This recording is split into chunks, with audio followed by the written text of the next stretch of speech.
And I guess, did you ever try using like FaceTime during the pandemic, or like maybe interact with any members of your family?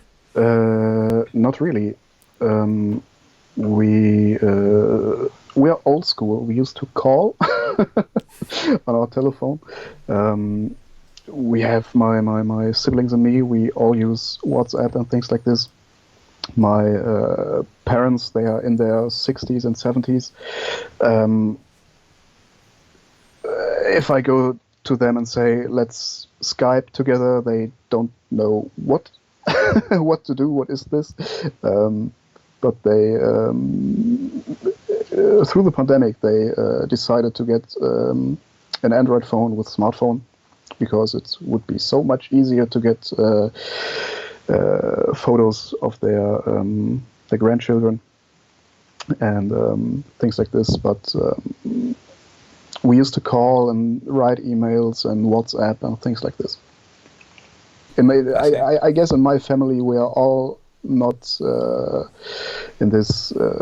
I think we don't feel so comfortable to be on a camera and like now. I think Yeah, I have to well, admit, it is talking with a complete stranger all the way out yeah, in the US of A, and then we're talking with someone in Germany too. So yeah, it does get a little bit strange, but I guess how you feeling right now? Do you feel like having a comfortable conversation and everything? yeah, it's great. It's great. That's good to hear. And it's good to see you made it through the pandemic there, bud. God bless you, man. Yeah. Uh, so let's see where we're at right now. Who would you consider has been your biggest influence? And I guess if you have any others, just list them off too. Let me take a look at my cheat sheet. um, You I'm foreigners got to use the cheat sheets. That's yeah. everything. I think I'm not the kind of drummer who says this or that drummer has the most influence of me.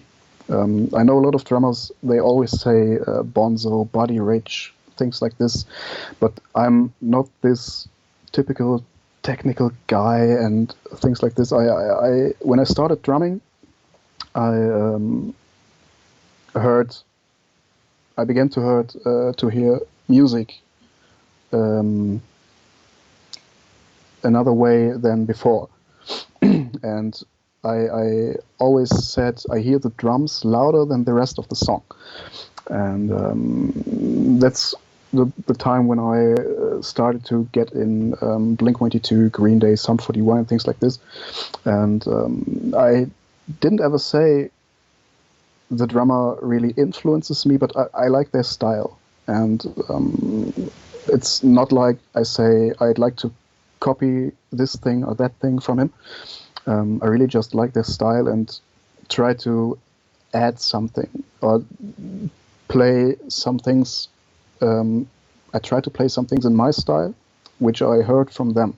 But these guys are Travis Barker, Trey Cool, Brandon Barnes from Rise Against. I I think Brandon Barnes is just such an underrated drummer in my eyes because nobody talks about him and his feet speed. Sorry, his speed is just insane. And the really funny thing is, I saw them live for a few times because for a few years, Rise Against was my all-time favorite band. Um, you hear a song like Paper Wings by Rise Against. I don't know if you know it, and it's incredibly fast. I always try to play it with quarter notes on hi hat and doubles on my pedal, and I didn't know how to do this thing. So I went to the concerts and just looked him, and I thought, what the hell is this guy playing? Because he was so chilled and relaxed while playing 3,000 BPM songs and things like this. So I think Brandon Barnes is really an underrated drummer. And I like Travis Barker, of course, his marching style from his high school time. And this is just insane. And Trey Cool, he's just a cool guy. Let's be honest. Very fast drummer too, and Yeah, yeah. I But know he tend to.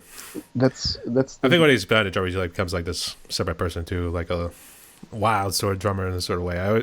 I would kind of compare it to like Flea on drum set, for instance, like Yeah. J. Cool. So, Yeah. and then you also see like Travis Barker all decked out with his tattoos all over his body and everything. Yeah, So, yeah, yeah. but I feel like what you were mentioning earlier about like, in other words, like a copy and paste sort Yeah. of thing you're doing with like their play style. So even though you try to incorporate it into your own, I feel like you always got to take something. So it influenced you in some sort of way too. So, Yeah. but Yeah. those are all good names too, and those are the alternative sort of names. Everybody Yeah. at least knows about the Travis Barker and Trey Cool, those Yeah. guys. And Yeah. I was just thinking of something else. Darn it. I do. Well, I try to think of this question over. I guess let's jump to your YouTube channel. I guess when did you start it, and is there something you hope to achieve with it? My achievements. In the last interview with Ash, I said I really want to reach this 2,000 subscribers, because who doesn't want to have this 4 numbers there? But I think if you really start a YouTube channel, this should not be your achievement to just to this do this YouTube channel to get a lot of subscribers. It's for me, it's I want to entertain the people. I want to give them some positivity, and I like the thing that with this covers, you're also sharing music with people. I got some songs where the people comment things like, I didn't know this band, I didn't know this version of the song, I didn't know this song, and so they get to know new music, and this is the thing that I want to have too. If I look some covers by all the other guys, it's, don't get me wrong, it's always great time when anybody plays things like All the Small Things or Smells Like Teen Spirit and all these songs everybody plays, you know, and everybody has to play. But I really like it to get in touch with new songs, new bands, new styles of music and things like this. And this is something that I really achieve with my channel. But this is something that this thinking I didn't have for a long time. It was really from the beginning. It was like you have to have weekly uploads and hustling and things like this, and this all really went wrong since summer or fall last year, and by the beginning of this year I really said, okay, you have to change things on your channel, because for me it was not healthy, and I think it was not the achievement that I really wanted to do.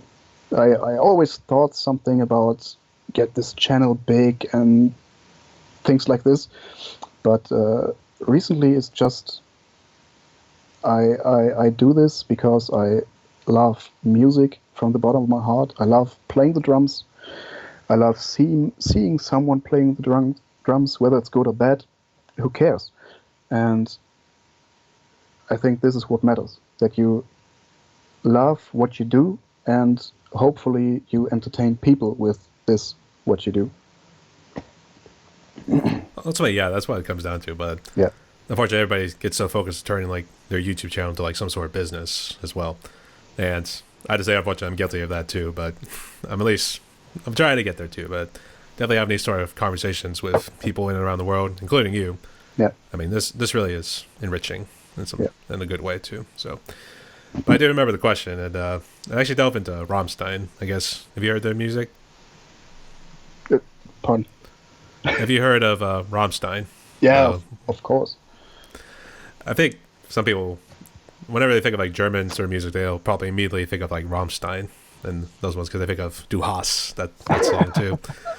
But I do know a couple like heavy metal groups that actually came out in Germany too, with Sodom and Creator, and maybe I think Destruction was another group. I'm not too sure, but Okay. I guess did you ever hear of any of those groups? But Sodom, Creator, yeah, yeah, maybe Destruction. I heard a lot about German heavy metal groups and or black metal, death metal, whatever this is, like Sodom, like Blind Guardian, and but I didn't really get into this hardcore heavy metal thing. I like some really I like some good heavy metal, like some the songs from Metallica which everybody loves. I like them too, of course, but I'm not really into this really as I said, it's this really hardcore, true heavy death grindcore metal thing. And but I really like the scene or the style of this because I just love the fact. Except in Germany, we got this Wacken festival. I guess everybody knows what Wacken is. Oh, Wacken, yeah. Yeah. And this is this thing I always said one day I want to go to Wacken. But not because of all the bands, just because for the feeling and just to be there. But on the other hand, I would just be a tourist on a festival, and I don't think if that this is respectfully for this festival. And but I just love that if you really see those really die-hard metal fans with their full beard, long hair, they're really this big, and you think, oh, I don't want to meet this guy in nighttime. But originally, they are the nicest people on this planet. And I love this, really. Yeah, I've noticed that too. And Yeah. the reason why I did bring up the German heavy metal, I think it was the lead singer for Sodom. I think it was his birthday not too long ago. And so I thought we at least see how much of a metalhead you probably were, but he's one deep down. He's got one deep down too, so he just needs to unleash it pretty soon. We need to get him to Wacken, all those shows. All right, that sounds cool too. All right, I think we covered everything here. Guess now we can get to some fun questions right here. Okay. So I want to start with the first one going off script because I noticed the Daffy Duck on your shirt. Which one is that? Is that Duck Dodgers or is that like a different sort of comic that he's kind of posing for? This shirt? Yeah. It's wait. Darkwing Duck. Darkwing Duck. I don't know if this is the original name in the US. It's I don't know because I remember seeing Duck Dodgers a couple times when it was like him and Porky and Marvin the Martian. Kind of like getting into it at times too, going on these crazy adventures, which normally didn't end up too well, but they somehow get out of it alive, that sort of thing. Okay. I guess have you always been a big Looney Tunes fan? No, I'm not into Looney Tunes. I'm some kind of Disney addict. Oh, do you like the Disney Renaissance, or you like dig the new ones they've been doing recently? I like the older one recently. I think even like some of the older ones that they came out in the Jimmy Christmas, I think they actually came out in the 50s, 1950s and stuff like that. And then I know the 90s, that's when it exploded for Disney too, because that's when you had like Lion King, I think Little Mermaid. Yeah. Some of those other ones. I think even Jungle Book was like a lot older, but I think they might just keep doing reprints for the 10,000th time or something like that. But I guess which one would you consider your favorite Disney movie? My favorite Disney movie. My first, I can say the first movie I saw in a cinema was Lion King when I was a kid, and oh God, he got traumatized. No, and I just when I watch Lion King today, I have to watch this film alone because I just know every single word in this film. I see this scene, you put on mute, and I sit there and say what's happening. Every single word of this film. And Oh, but I can't tell you which is my favorite movie because there are so many things. I like Snow White because it's the first one, big movie cinema film. yeah. I think that actually came out in the 40s. I think that's when they started bringing the animation color to life. In the 30s, I guess. Probably too. Yeah. 37 or something like this. And the newer ones like Frozen, I like. Finding Nemo, Finding Dory, I really like. But I grew up in the 90s with Lion King, Hercules, Mulan, and films like this. So these are the 90s pre-Pixar time. These are my favorites, I have to say. I think funny enough, the one I always watched the most was The Rescuers. Probably more so Rescuers Down Under because I don't know why it always appealed to me for some reason as a kid. And I think also that was history too because I think first off it was the first time Disney had done a sequel for an original one because they had The Rescuers back in the 1970s. This one was a sequel, and I think they had changed up the animation a little bit too. So that was. I didn't know it was history at the time until way later in my life, but then I realized that's probably why I liked it so much. It was because it had some sort of historical significance, even though the story may have been a bit cheesy here and there. But for me, I would say Lion King had traumatized me because of well, you can obviously know why. Yeah, and it's the same with I don't know the original name because all the names they are got all the films they got new names in Germany. It's Bambi. Bambi? You know, Bambi. Oh, jeez. With this deer, and we of course my wife and me we are Disney addicts and Potterheads, and so we want to give this to our daughter, of course, and we always say she could watch Bambi if she want to, but not the first 50 minutes. And then we'll make a list and be like, how are we going to traumatize our daughter in order? Yeah. All right, yeah. Disney make good movies, but man, there are times when it's not meant for kids. It's just at the wrong time, to be honest. Yeah. I know that's how it was with me, but came out stronger and better. So I'll leave it up to you. So good luck there, Nate. All right. So, so for some of the fun questions right here, what is your favorite drink in terms of alcohol and non-alcoholic drink? My favorite non-alcoholic drink is really good coffee. Of course. Get the Starbucks kind of coffee. No, not kind of Starbucks. Really fresh brewed coffee. In my opinion, for me, the best coffee I always get is the first coffee of the day, which I make here at home. Really. And it's also the most important drink of the day. Helps wake you up in the morning too. My favorite alcoholic drinks, they are two. The first one is good old Guinness. I know it's a shame on me. I live in Germany. You drink an Irish beer. And I drink an Irish beer, of course. But I just love Guinness. And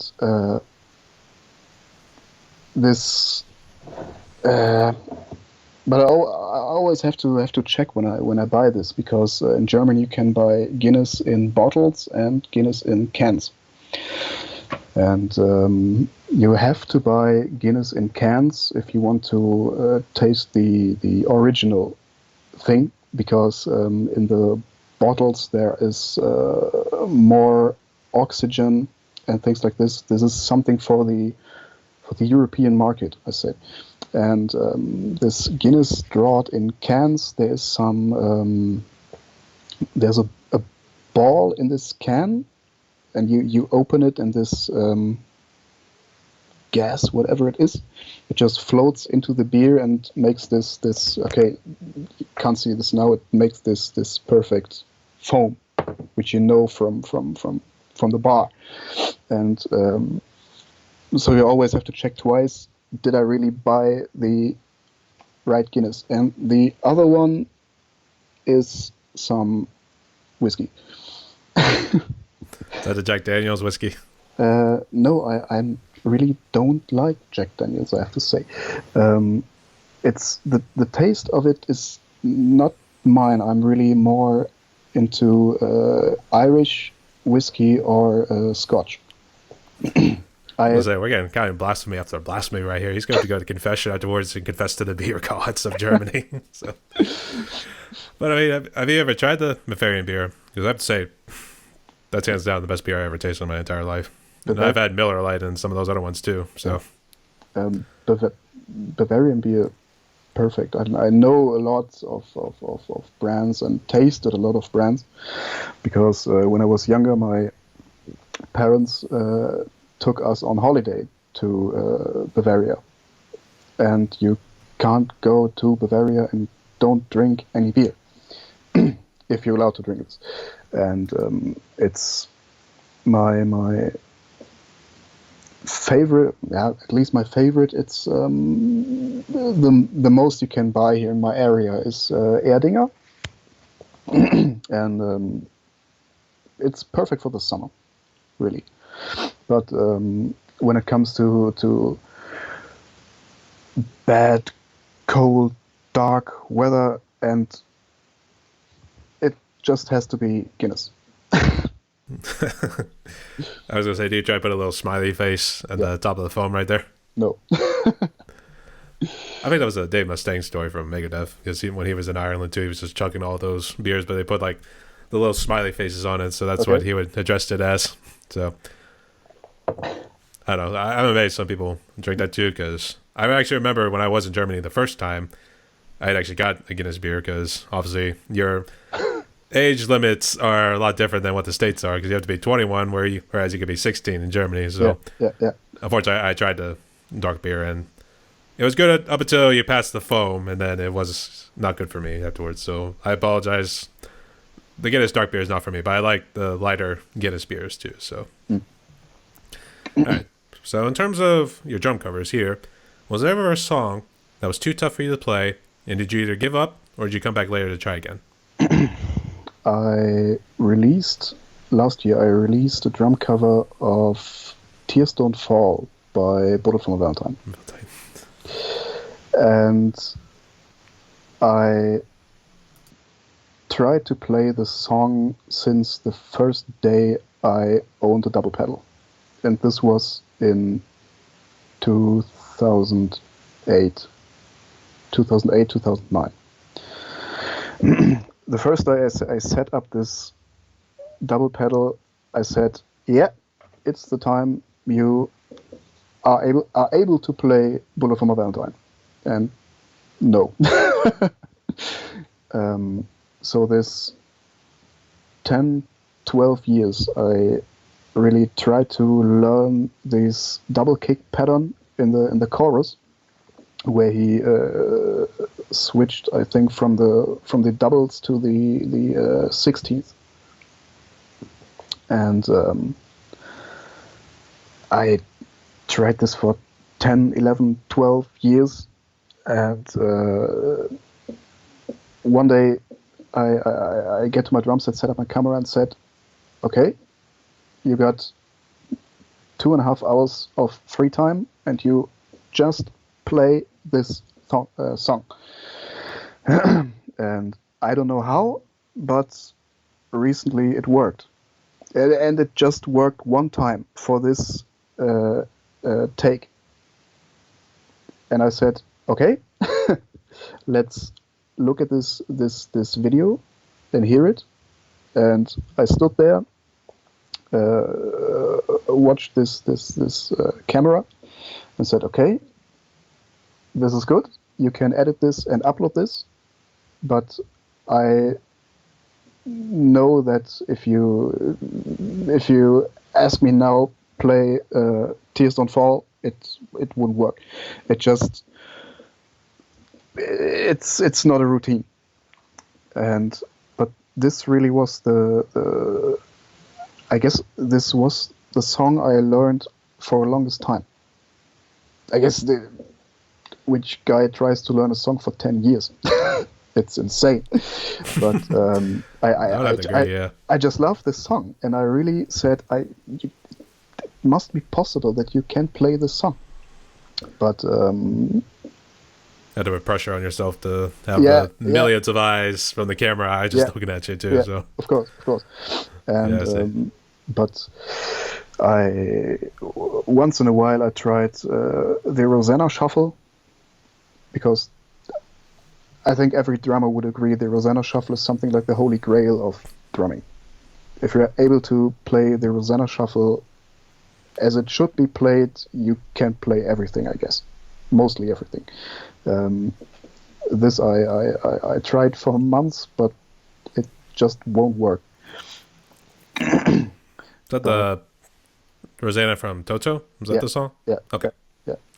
Okay, I was making sure. Just I really love this drum track of Toto's Rosanna, and I think it's always great to see if someone is able to play Jeff Porcaro's beats, who is not a professional, and it won't work. I tried it for years, but it won't work, and I don't know if I ever get this perfect day like I had with Tears Don't Fall. I don't know, because if you're able to play the first measures of the song, it doesn't mean that you know how to play the fills, the chorus, the rest. It's just the first step of this incredible song, I think. I guess since you talked about Tears Don't Fall a good bit, I guess would you consider that your favorite drum cover you've ever done? Yeah, some kind of. When it comes to me, I can't say this is my absolute favorite. I have a few. I love Tears Don't Fall, of course, because it took me so damn long to get this thing ready. And I also like my cover of My Generation by Limp Bizkit, because this song is such a banger, and I love this bass drum pattern in the intro. And it's I love it. The second I have is my cover of Ironic by Alanis Morissette, because I used to play another pattern, but a completely new pattern than the original one. And I think this gives the song some other dynamics, and not this straight 4 on the floor beat and things like this. But I think on top of my covers, which I like really, is the cover from the Disney series Star vs. the Forces of Evil. This the Ballad of Star Butterfly, it's called, because when I recorded this was my daughter's favorite song recently, and she always said, "Daddy, Star Butterfly, okay, let's hear it." And she rocked to this song, and then I said, I said to her, I think Daddy should play this on the drums, right? And she said, yeah, do this. And I just did it with this really funny intro where I got this playback singing thing, and just making a clown out of myself. But I recorded it, edited it, this video, and showed this to my daughter before I uploaded this to YouTube. And I said, "Do you like it?" And she just said, perfect. And because Daddy played her favorite song, and this is something, it's on another level, I think. The family comes first, yeah. I can see why. That must have been an accomplishment too in and of itself. So, congrats to you, bud.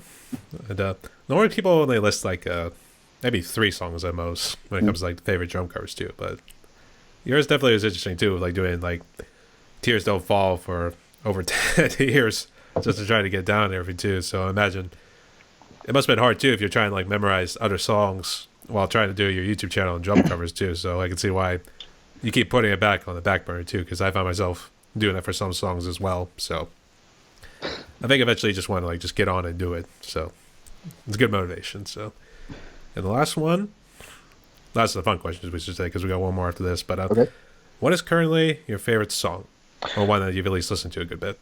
My currently favorite song is first the song is called "Hey Jane" by Cold Years from Scotland. I did two covers of them. One was a Christmas cover of I don't remember the name, and the other cover I did from this band was the song 32, which was so great to do because there's a particular fill in this song, and I didn't figure out how to play this. I slowed this song down and tried to write it down, but I just didn't get it, and I just thought, write this band on Instagram and ask what this drummer does. And they replied, and the drummer said, you play it like this and that, and he a few weeks later he sent me a live video of him playing this particular fill live on stage, and a video from him playing this fill on a practice pad, and he just made it possible that I could do my drum cover. But Hey Jane is really it's something like alternative pop punkish style. It's when it comes to Cold Years, it's always like you should imagine if Rise Against and Green Day had a baby. This is Cold Years. And the other one is the song Spaceman by Electric Callboy. I don't know if you know them. I know Midnight Cowboy, but that's actually the movie. But go ahead. No, they changed their name. Earlier they were called Eskimo Callboy, and now they're called Electric Callboy. This is some... I don't know really what this style really is. It's some kind of hardcore screaming mixed with some disco elements. It's awesome, and it's just fun. It's really fun. These are right now. These are my two favorite songs. That's very interesting. Which I think, because I know some bands are like incorporating like keyboards these days that kind of make like a electric sort of feel, or maybe I don't know about disco, but that's definitely a kind of a new sound because I know it's more spacey or electric and something like that too. So I think that disco thing is definitely interesting too. So all right. So we're getting close to near the end of my podcast right here. We got one more question to go over, but did you have any questions for me or anything else or any final words you want to say before we jump into it? Questions really I don't have. I didn't prepare myself to interview you, but that was just kind of like these are fun questions just for out there too. But if you got none though too, because I know it's getting past your bedtime already. So normally people just throw anything out there like how'd you get into drumming and stuff like that too. But regardless, if you got any no other last words, it's okay. We jump into the last question. I got some last words. Okay. You wrote this on Instagram. Yeah. I imagine that's why you use it as GG too. Yeah, the message for drummers, musicians, whatever. It's just in my opinion, you have to have fun with what you do. No matter what you do, if you play an instrument, you sing, you paint, whatever, you have to have fun with what you do, and that's my experience, because when it comes to the point where you say, I have to do this or that, I have to upload, I have to record, I have to edit, that takes away the fun. And this, it's my own experience. It drives you crazy. And this is just, in my opinion, the most important thing is that no matter what anybody else says, if you do drum covers, for example, and you just are able to upload videos once a month or every 2 months or whatever, it's your thing. And if you're cool with this, everybody else has to be cool with this. You don't have to hustle yourself and get you into struggle and things like this, because that's my experience. That's something I did, and it's not good. Of course not. To say you definitely did his homework before jumping in, but normally I'm supposed to ask the question first, and then we're supposed to jump into it too. But okay, no, you're good. So that being the message of hope right there. So spoken like a true prodigy. Oh. All right. So Dom, we reached the end of my podcast right here. We talked for almost an hour and 20 minutes right now. So I guess do you have any final words or any shout outs you want to say before we close? I really just have to thank you that I had finally the opportunity to join this podcast. I know you asked me about, I think, last summer or something like this, and all this time I had to say I don't have time. I'm got a cold. I'm not healthy enough, and things like this. And you still came on and said, I want you to have on this podcast, and it was an honor for me. I really have to say. And that's just very cool, except this technical issues we had this evening, and which, right in the beginning, yeah. Yeah. I'm really sorry for this. I don't know what this was, but it was a pleasure for me, really. No worries.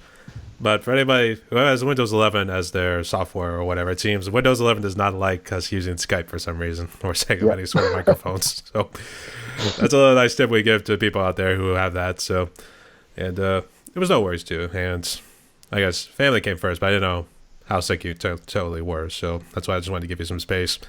But I reached back out because, I just had some open slots. So I figured, I know about Dom. Let's see if he's interested. So it's good that he came on here, bud. So, all right, everyone. My guest today was Dom, hailing from Germany. And I would say at some point, and I actually brought this up with Drumico, I would say we need to get all the drummers from Germany and have them do a song from Rammstein. I was thinking Deutschland, so I don't know if I can put that all together for you guys, but yeah, if anybody's interested, so we'll probably eventually get to that point, but it's up there in the air for now. So I guess, Dom, how else can people reach you? Can they just for YouTube and Instagram? Yeah, I got my YouTube, my Instagram, and my Facebook. I'm in Facebook. I'm in a few groups.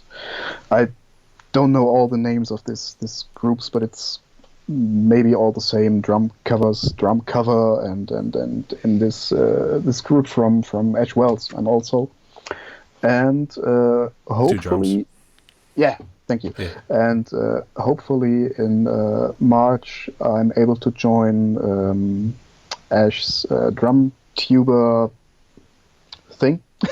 He got it, and I'm really stoked to see about this. Really, what this really is, and I can't wait for this. That sounds good. All right. Yeah. So everyone, I guess, was Dom Drums. Go subscribe to his channel. Hit him up on social media. Dom, you stay safe. Gute Nacht, meine Freunde. Gute Nacht.